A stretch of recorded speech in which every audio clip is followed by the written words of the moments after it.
bana gelin.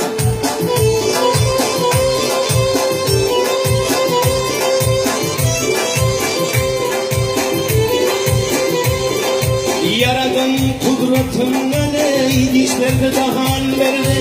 Söylemeye söz bilen o dahan da zaban verdi. Köklem gidip her yana turda yakın yürüdü. Bildin yakin yağdığını gözün ileri gördü.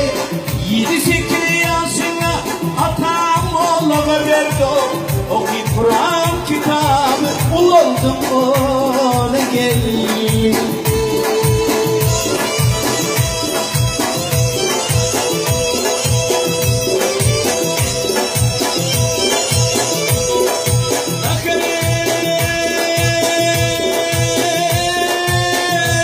Şansa baranmaya yollanıptan sayılan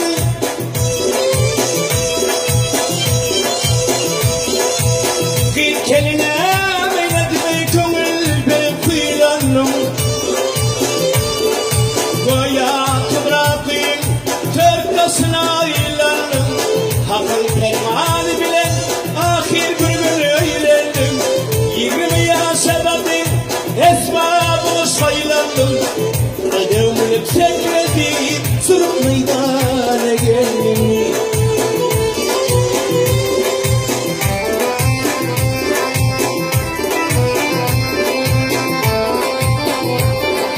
Otur ya sabarayım çay koya bırakılır şiirsen. Dünya kanı basında ey kayı grup diyelersen.